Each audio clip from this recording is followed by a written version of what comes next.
Welcome back, everyone, to Talking It Out with Mike and Bryan. Today's guest is a guy who really stood out on Katie's season of The Bachelorette.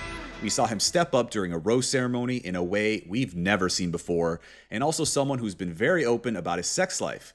Today, we're talking to Mike P about the stigma around male athletes and sex. But of course, you know how we do. We got to get into hot takes. Mike, take it away. But of course, if y'all have seen me on my Instagram, you know I'm just going to be honest all the time. And the way I feel about it is, there was this post that Spiritual Word on Instagram had put up saying men are sharing the things they wish women knew about them. What I want to speak on is, and I quote, "If you don't want to hear the truth about something, don't ask me to tell you the truth, because I'm going to tell you the truth every time." Uh-oh. Bro, that is a sermon. That hit home with you, bro? That is a whole sermon. Sunday morning worship, Wednesday night service. I could go so deep into this topic right here. This is something I literally always say. Don't ask me a question if you really don't want the truth to. I don't like to white lie to my lady, right? If you ask me how your hair look, and baby, I'm not really feeling that hairstyle, I'm gonna let you know I'm not feeling that hairstyle. I'm gonna say it respectfully, and I'm gonna say it nicely. I'm gonna put some tact with it. I ain't gonna be like, damn, your hair is ugly, you know? But at the same time, do not ask for my opinion on something if you do not want the truth to it. If you can't handle the truth, I hear you, bro. Don't ask me. So, for example, Bryan, if my girl's like, how does this dress look on me? And if I don't like the dress, I'm not going to say, no, that dress is ugly, right? I'm going to be tactful and be like, well, baby, what about, that green dress that you wore last year at this event? I really like that dress. Like, there's a way that you can come across without lying, but still being respectful. You got to be smart with the way you say things to women. Like, you got to realize, like, how would this make her feel? What I'm about to say, how would this make her feel? If you know she's going to be upset and, like, it was going to ruin the rest of the night, because I imagine if she's wearing something nice like that, you might be going out somewhere nice, going out on a date.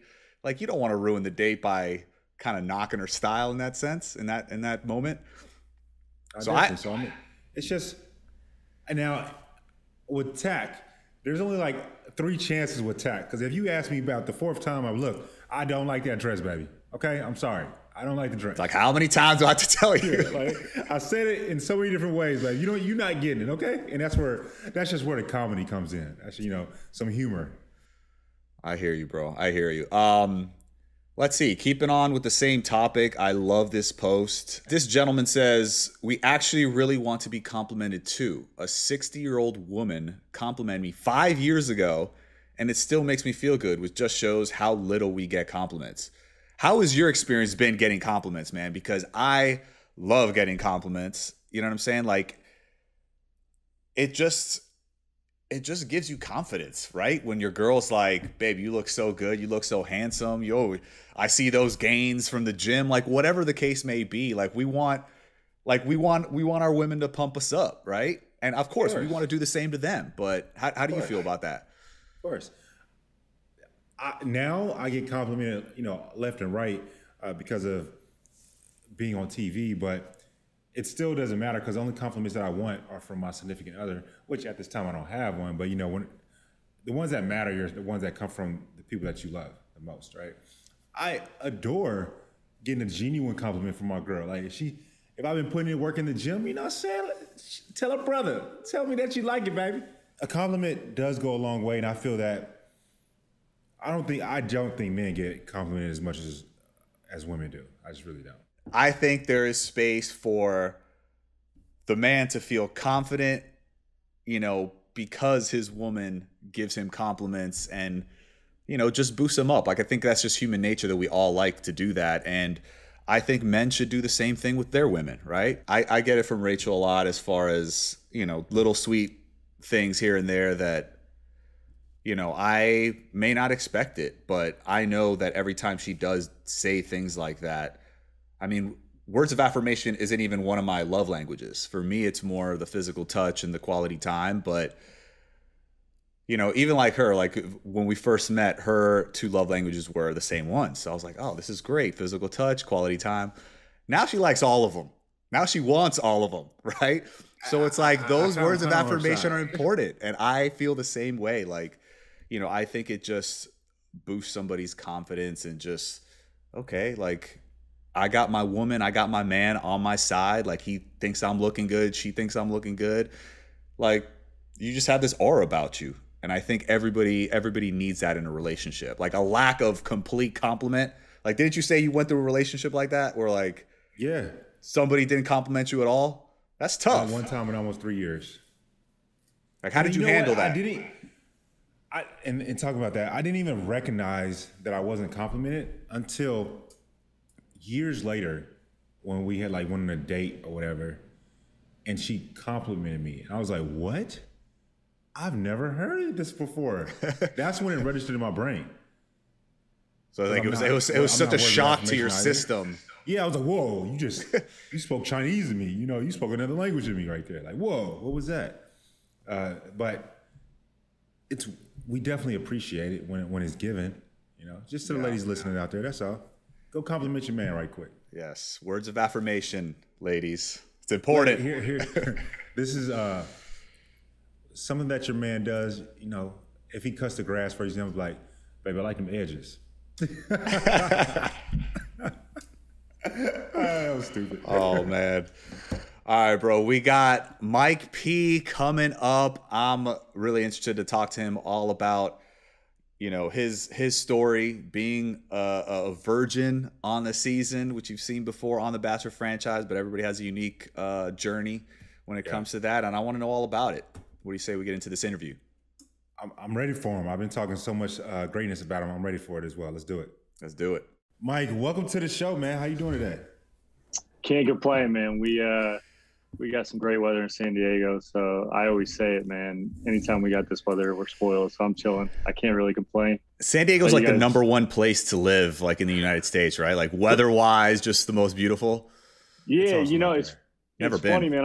I'm originally from Arizona, but I always say nice. like I'd say 7 months out of the year, Arizona, like the winter, probably the best weather. But as a whole, San Diego, because we got those terrible summers in Arizona. So it's like San Diego, man, year round, consistently between 65, 75. You can't complain about it. How long have you been living in San Diego? I've been out here about 8 years now. I actually, when I left baseball and came to play basketball, it brought me out here. So, and once I was out here, I was like, yeah, I'm not leaving. Yeah, I'm not leaving. So, Mike, we've seen you a lot on this season of The Bachelorette, and a lot of the talk with you has been about your virginity. So obviously we give you props, you know, going on national TV, you know, and coming out with that takes a lot of courage, man, because I know there's a lot of stigma associated with that. So can you just like take us back and like talk a little bit more about your faith and, you know, what led you to decide, you know what, I'm going to wait to have sex until marriage? Yeah, man. You know, it's funny. I am the type where I don't like stigmas. I don't like I like to always kind of look a little bit different because I think it opens door to conversation, right? And I think a lot of conversations, it's easy to hide from. It's easy to just to kind of avoid because they're a little uncomfortable, right? So with this topic, I've always I was talking with Tasha and Beck about this. Like I've always said that like one thing God has kind of shown me in my life is he's shown me like what I could be outside of him.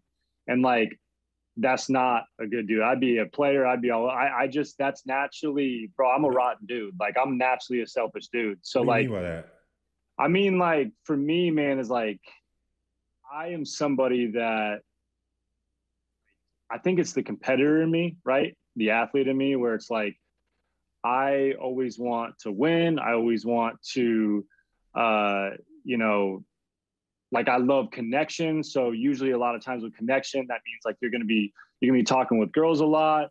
And I think ultimately, like with me, man, I don't think by any means I'm saying I'm a malicious dude. No, that's not it. But I would have gotten lost if I didn't have a little bit of a layer of protection because I was somebody that the competitor in me and then also the connection side of me, like it could have got me in trouble, man. And I think I always want to try to take a step outside of myself. I want to try to see like how my actions can affect other people.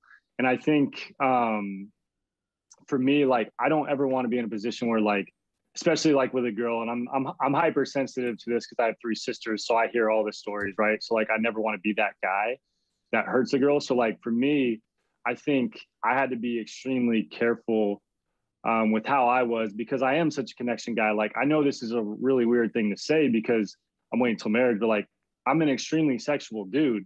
It's just I have to kind of confine that in ways until, like for me, until I get married, until it's like in the right context, because and that's this. It's funny, like this is such a stigma of like when people think of like somebody waiting, right? They think like prude. Oh, they're not interested in sex, so they don't want to have these things, and it's like no, like I have all these urges probably times 10, right? And like these are urges that I like fight every single day.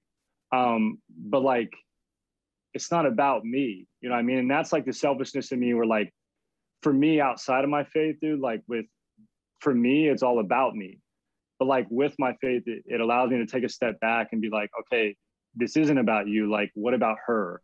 How does she feel about this? How is she catching feelings and you're leading her on because because of something you did or something, like there's a lot that goes into relationships, and like, I just have to be extremely careful with who I am, because naturally, like if I didn't have my faith, I would take, right? And there's been instances in my life where, dude, that's what I want to make perfectly clear here too. Like I am not some perfect little like, like golden boy, like this dude. I am a very flawed human being. Like I am extremely flawed. Like, and I've said this, I talk with Katie about this. I'm very open about this. Like I may not have had like sex, but I've slipped up and I've had oral sex. And like, for me, that was one of the moments where like the few times I did slip up and do those things, like those were things that like taught me actually the significance of like why I actually was putting sex on such a pedestal, because like it's a bonding thing, it's a connection thing. Like it can mask a lot of issues if like you're not communicating and talking about a lot of these things, right? Like I'm no saint, man. Like I am somebody that like I have all these desires, I have all these things, like, but like I always want to like, I need to put these words and bring it all together here. Like I just want to make it perfectly clear how like naturally selfish of a human I am outside of my faith. And that's why like I cling so hard to it, because like I know that about me. And I think that's the one thing, like I'm constantly in communication with God about my faith, and I'm constantly like always trying to figure out like where my weaknesses are and how I can build on those. And like one of my weaknesses is like I'm a naturally selfish guy, and I need help, right? And I needed help as like a young kid, and that for me was my faith. That was my outlet, right? It was like God kind of showing me like, okay, it's not about you, this is about sacrifice. And it's allowed me to then like rechannel that energy that I wanted to get in trouble with and break all the rules. And it's kind of allowed me to like channel that and like focusing on my wife, like focusing on my future wife, and like, this is for you. Like there's like, there's the freak that everyone talks about, but this is for you. Like, I want to channel this for you. And like, that's kind of how, knowing that about myself, I think that was what God kind of revealed to me when I was a kid, is he's like, if you're not careful, like this could be extremely destructive, and I've tried to always like put that in a lot of areas of my life, because like the reality is, man, like I don't want to just be like a rule follower. Like I'm a rule breaker. Like that's naturally how I am. So like I have to have certain things in my life kind of set in stone that help guide me so that I don't kind of fall off track or fall, into certain things. Like, a lot of people, they talk about, and I think that's the stigma of sex, like in a lot of different things, is like people think of sex as like, that if you're not having it, that you don't have the same desires and you don't feel the same things. No, you do, man. Like, especially like you guys are dudes, like you get it. Like it is tough, man. Like it is not an easy thing. It's brutal. So like for me, man, like I have to really be extremely intentional and be extremely careful about like how I kind of guide my steps, because if I don't, like I wouldn't be the best dude. And I know that about myself. I got a couple questions. Like, number one, obviously you talk about those urges, which it's natural, man. Every man has those urges. Like, Every how person has those urges. yes, men and women. But I guess, like, how, like, what do you do? Like, do you have like a daily routine to kind of quell these urges? I mean, is it just turning to God and, really, relying on your faith? Yeah, that's a great question, man. That's a great question. I think for you to be successful in anything, you have to practice, right? You got to figure out like how you can control these urges. For me, like, first thing I do when I wake up, and I'm not exaggerating when I say this, like, first thing I do when I wake up, man, is it's like instantly you think like sex. And I'm like, okay, all right. First thing, bro, like, I'm like, all right, God, like, it's gonna be a battle today, but like, let's get it, right? Like, that's like my relationship with him. And then it's like, I have like really strong, like, mentor figures in my life that kind of just like, at times when they got to talk me off the edge with it, or even just knock some common sense into me. Like, those are conversations when I feel, I need to have those conversations, I have them.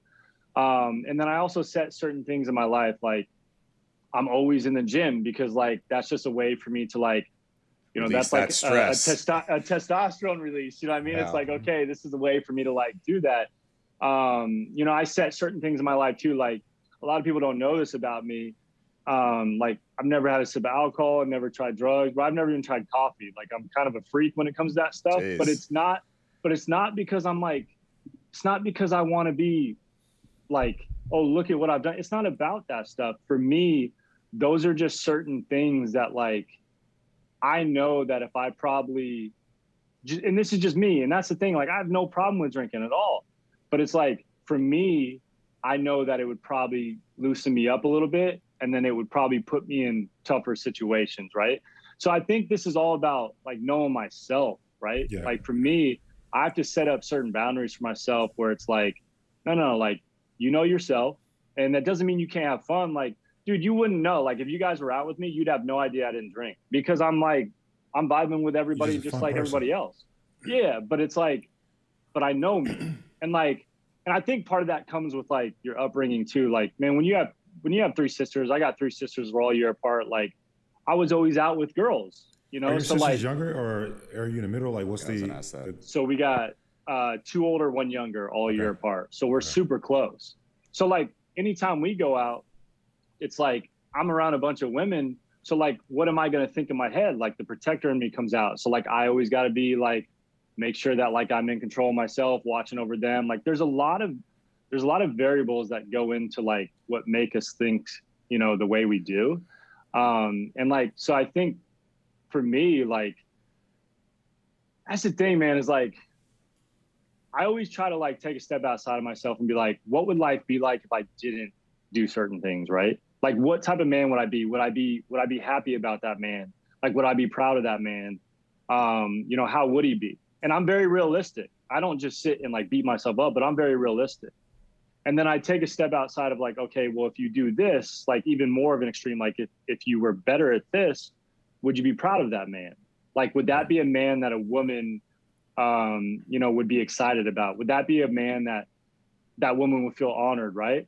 And like, I always want to strive towards those things, and I don't want to let myself off the hook for the other things, because I think accountability is like a huge thing, No, I had a question on this. Like, you grew up with 3 sisters. So how do you think that impacted you as far as, because Mike, you grew up with all women as well. I'm very close to my mom. I feel like we all have this innate respect for the women in our lives. Like, what would happen if you would have, like, what do you think would have happened if you would have grown up with all brothers? Like, do you think it would have been the same, or did you gain that respect just by growing up with all these women?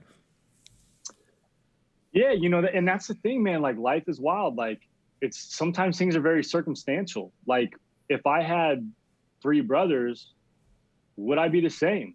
I would say yes, because my dad's that figure. That's what I'm asking. Yeah, like, my father figure, man, like, him and I are best friends. Like, I didn't get away with, not in the sense of like super discipline, like, never in a million years was I afraid of my dad in the sense of that. but he put the fear of God in me in the sense of like, this is what the standard is to be a man. And he backed it up by action. Like he treated my mom that way. He treated my sisters that way. He treated every woman he came across, you know, that way. And like, so I had an example that allowed me to like, I'm a big, like, you can talk at me all day, but I'm big on action. Like if I see somebody putting in action and treating people a certain way, I'm going to be much more receptive to that than I am sitting and having somebody just speak at me and doing the opposite. Right. So I would say I would probably be the same because of my dad and my mom. They're such an incredible team, but you don't know. I have no idea. You know, if I had 3 brothers, would I be the same guy? I don't know. I would like to think I would, but again, it comes down to circumstances, you know? So, definitely. Talk to me about your siblings. You speak a lot about, you know, your 3 sisters, 1 younger, 2 older, and, you know, you're around them a lot and you become a protector. You also play sports. Yeah. Brian's played sports. I play sports. What's up with that locker room chatter? Like, how do you tell your homies, like, bro, like, let's not do that? Like, who is Mike when it comes to locker room?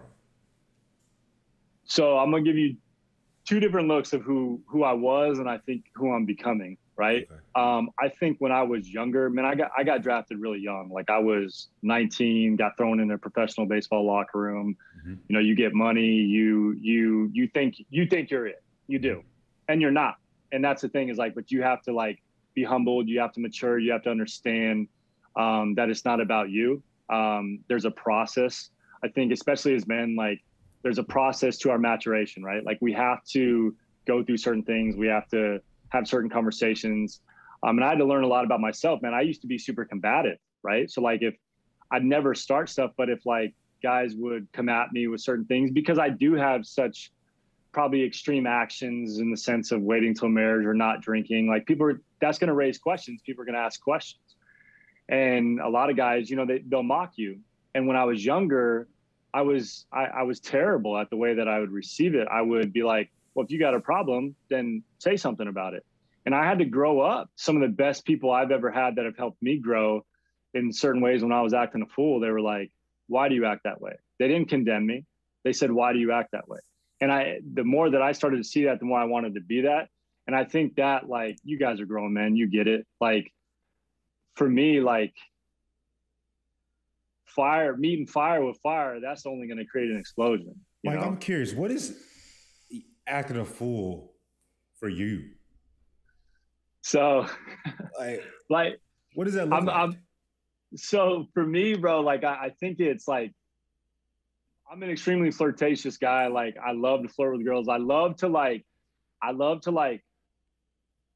walk the tightrope of like where push the boundaries. I like to push the boundaries, not so much in the last 2 years. I've really grown up in the last 2 years because I've had to. I had to look myself in the mirror and be like, if you really think you're ready for marriage, you need to grow up. But before that, man, like, yeah, bro, like I'm the guy that like longboarding shirtless on the boardwalk, peacocking. I'm doing all the things that the guys do, but like morally, I understand I can't fully go through with it. So like, that's the thing is like, I've always said, man, like I'm just a tool with morals. Like I've had to really like zone in. I've ever heard that. You know what I mean? Like you guys, and here's the thing, man, like, and I mean this, like 99.9% of people when they first meet me, they never in a million years think that I'm so committed to my faith and that I'm morally where I'm at. They don't think that. And to be honest with you, I'm glad they don't, because that opens a conversation for then us to have like, well, why would you be this way? Right. And I'm big on that. Like, I like to bridge gaps. And listen, man, like one thing, we all have some conviction in our life, right? All of us do. It could be anything. And like, no matter how far, like I want to run from like my faith or anything like that, in any instant in my life I've ever wanted to do that, I can't. It's who I am.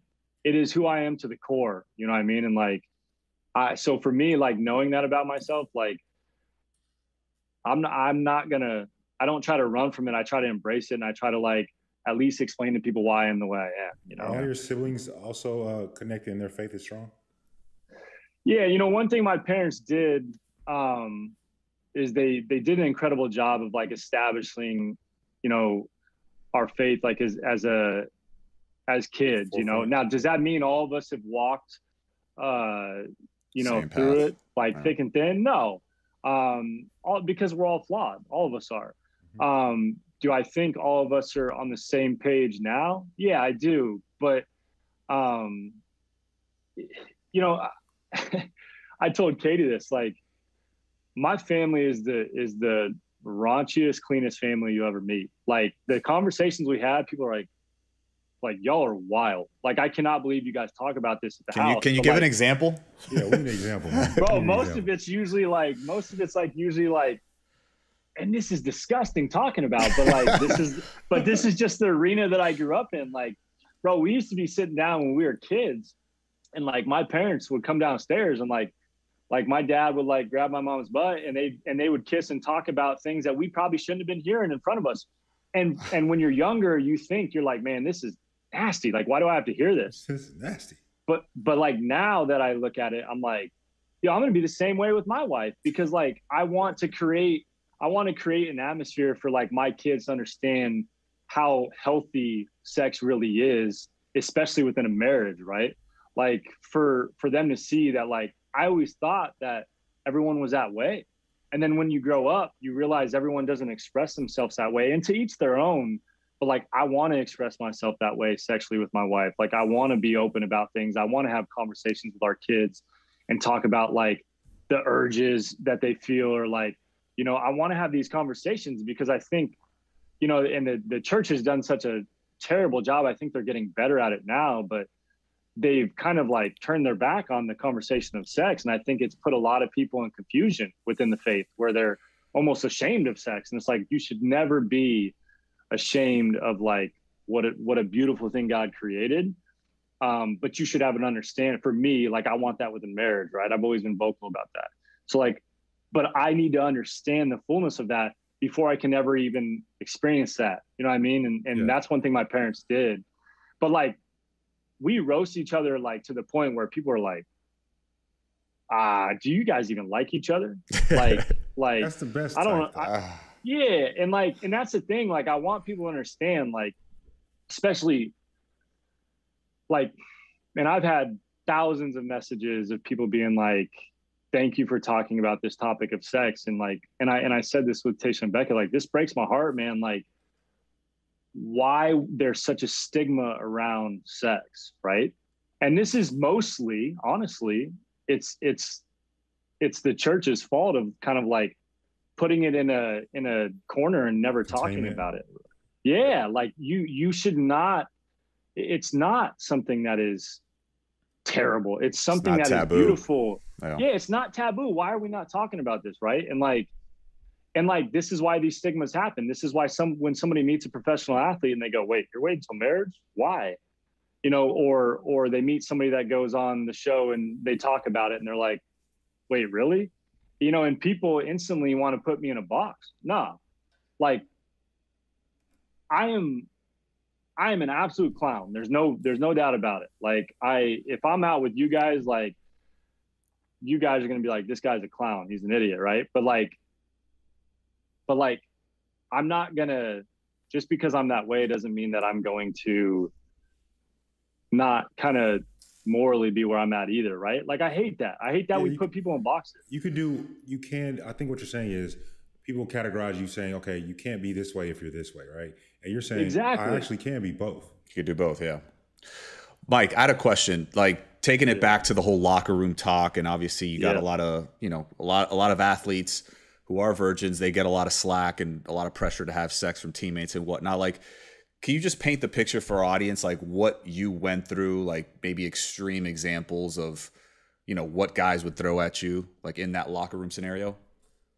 Yeah, totally. I mean, this is a good topic, honestly. Like, now I'll give you some context here. When I was in baseball, this was kind of before the social media boom. It was like before we had the dating apps, before we had all this stuff. So like, and there was still some stuff being thrown around like that in today's culture just wouldn't have been acceptable, and nor should it have been acceptable then.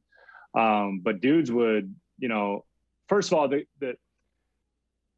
the sport itself, right? Baseball, you're in a different city every 3 or 4 days. You're meeting different people every 3 or 4 days. You have it's like women are pretty forward. They'll come up to you. They'll throw their numbers out to you. They'll come right up to you and tell you what they want, right? So that temptation's there. Like, that's there. So like dudes all the time would come up to me and be like, so what are you going to do about it?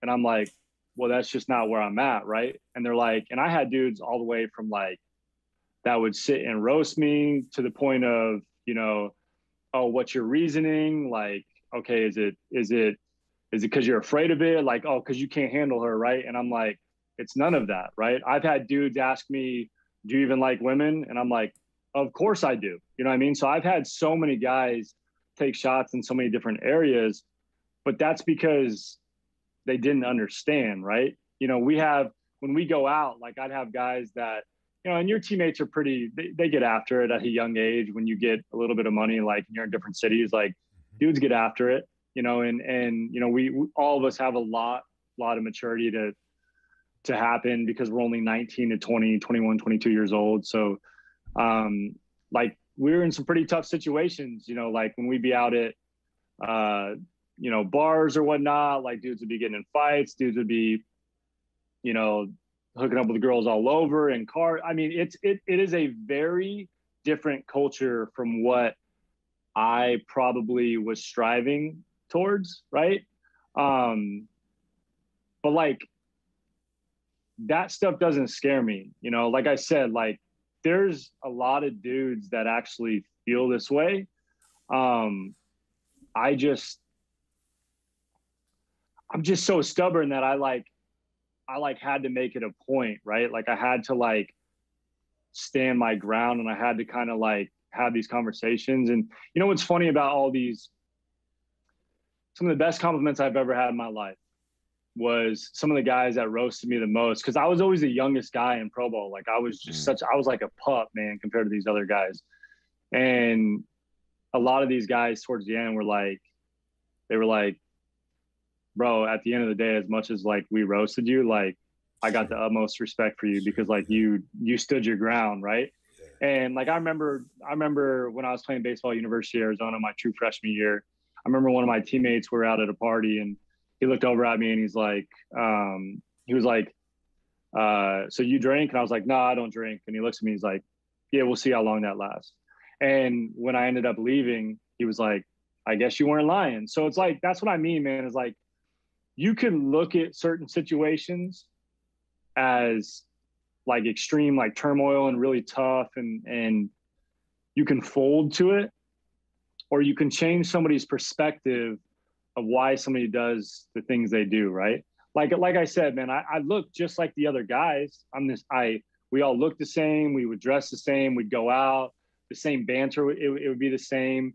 But like, I had something written on my heart that I couldn't run from, and I wasn't going to run from. Like I owned it, and I was like, I have to own this. Right. And for me, man, like some guys may never understand that, and that's okay, because to each their own. Like I'm not some poster child. I'm not, man. I'm more flawed than anybody else. It's just that what I did want guys to understand is like, it's okay for me to be this way and still be one of the boys. And we all felt that way. Like, man, even like the more that we've matured, it's happened more and more often. Like old teammates being like, hey man, like I actually understand why you maybe felt that way then, right? They're married with kids now. They see it differently. Tonight is your episode, I guess you would say. Yeah. And, how was that cuddling with Katie? Was that awkward for you? Like, unravel that for me right quick. No, and here's the funny thing, man. Like anybody that knows me, like even on the sex date, man, like anybody that knows me knows that like I have no problem going up and taking my clothes off and being Magic Mike. That's naturally who I am. Ain't nobody trying to see that, homie. Bro, that's what I'm saying. Nobody wants to see that. But he has the ability to bring that out. Hey, I will bring it out. But it's like, I have to like channel that, right? So like with Katie, like when we're walking out and I had no idea where we're going, because we're going in the middle of the forest, and all of a sudden like we kind of walk in and I was like, both of us were kind of like, what's going on? And then once we found out what was going on, I knew there was going to be a twist to it. I was like, all right, what are they about to put me in? Like, I know I'm about to like, I thought they were going to put me in like a Speedo or like something super revealing. And I was like, this is going to be super awkward. It's usually ridiculous. But had me looking like John the Baptist about to perform a baptism out there. I literally was in all white linen. I'm like, yo, come on. Like, you guys are, I'm like, you guys are killing me. But you know, I think the beautiful part about it was like, it was a moment for like Katie and I to actually just have time to chat, man. Like, you know how hard it is to get time. And, you know, like when you get that time, you got to be super intentional. And I do think that was a moment where Katie realized too, she's like, all right, you're not just this like little prude that I probably thought you were, or a quiet guy, you know, like you actually have a side to you that is way different than I expected. But, you know, at the end of the day, sometimes time is if you don't get that time, it can create a gap between you and the other guys. And you know, I think ultimately that's what is shown there. But I enjoyed it, man. Like Katie is somebody that she has this incredible ability to make things really light, right? There's not an expectation. You just are there. You're just kind of chilling. And that's kind of like how I like to be. I don't like to put too much pressure on people. I like for people to just be themselves, just cruise and chill, right? And like, that's what I think this date was for us. It was just us kind of sitting down and being like, all right, this has been a wild ride up to this point. Like, let's just kind of just chill out. I think both of us just had a good time, and you'll see that. Like, we just laugh and we just kind of are just having a good time. And it was good because like, there's so much, you guys have been through it. There's so much that is a build up to this, that like, you just sit and kind of just have a real moment for once where you can have real conversation and things like that. And that's what you'll see on Monday.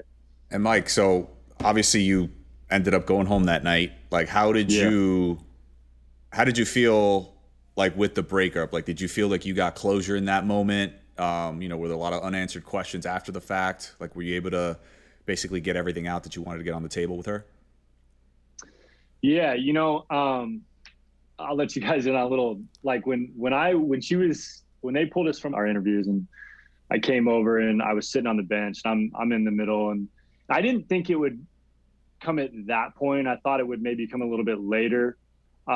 Just because I just felt like we were running out of time, man. Like, we're getting close to hometowns. Like, we were just running out of time. We just hadn't spent a ton of time together. And I literally like grabbed a stick and I was going to like, she was going to sit next to me and I was going to like, you know, like mess with her and like a bug was there.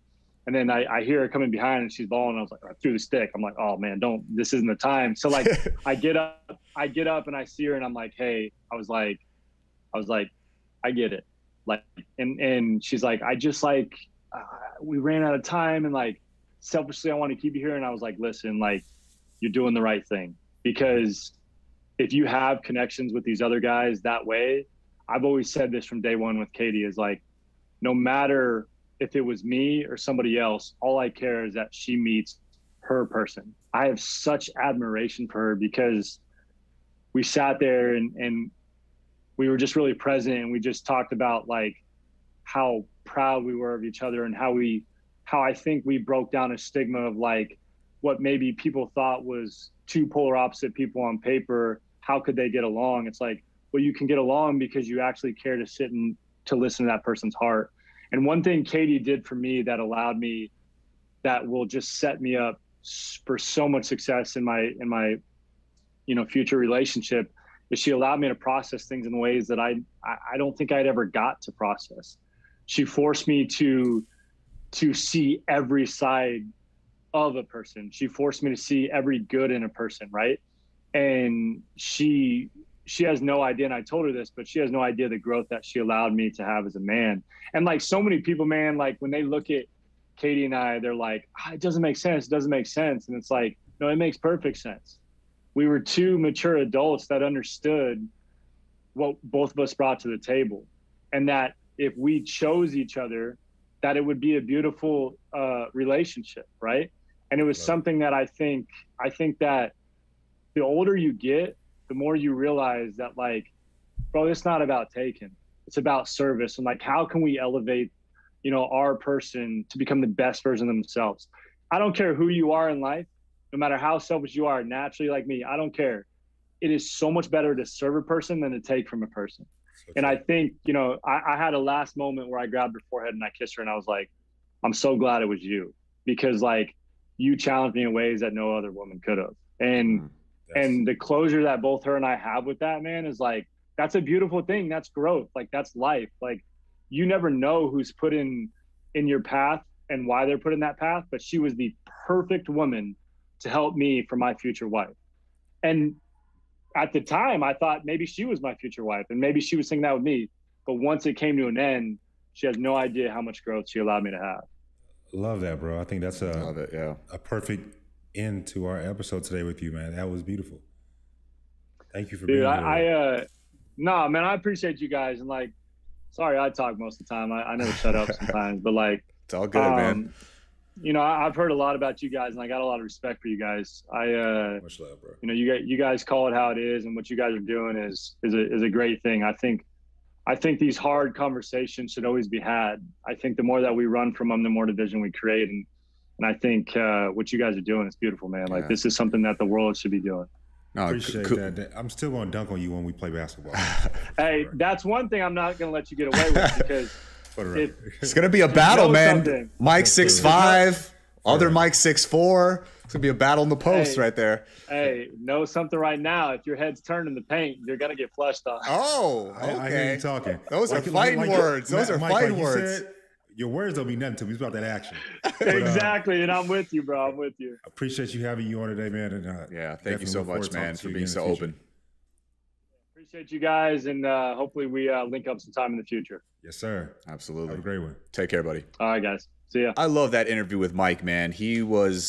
I thought he showed a lot of maturity, and, you know, just the interaction that he had with Katie at the end once he got let go, I thought it showed maturity on both ends. Like I could really relate to that, because on my season, I remember saying, you know, just because somebody gets chosen over me doesn't make them the better man, but they're the better man for Rachel. You know what I'm saying? Absolutely. So it's like, it seems like he didn't take it personally. You know what I'm saying? Like he knows his person is out there, and you know, somebody's there that's better for Katie, and that's fine, and that's okay. That's life. You know what I mean? But the fact that he was able to accept that and come to that conclusion, I think that shows maturity and growth.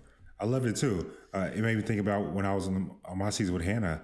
When she let me go, all I could say was thank you. You know, because this is your journey, and I don't want to, you know, waste time for you. So I appreciate that from Mike as well. And I also loved how we, as a society, sometimes stereotype an adult version to be soft. Yeah. Right. And Mike definitely, you know, gives off that he's not a soft individual. He's going to stand up for his rights. We saw him on the show standing up.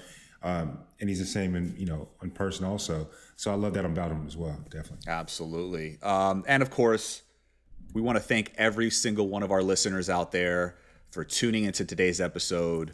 Hope you guys enjoy it. Yes. And y'all are listening to us, so thank you. We both thank you for writing us, DMing us. Yes, we get the DMs when you, all caps. We do see them. We are listening. We are listening. You know, we love to hear your opinions, your stories, and your insight. So again, please don't forget to like, comment, follow, message us on social at Talking It Out BN. Baby, that's Talking It Out. B as in Bachelor, N as in Nation. On IG, Facebook, and Twitter. And as always, don't forget to subscribe to our podcast on Spotify or Apple Podcasts, or wherever you listen to right now. And baby, don't DM me no more unless you hit that subscribe. I love you.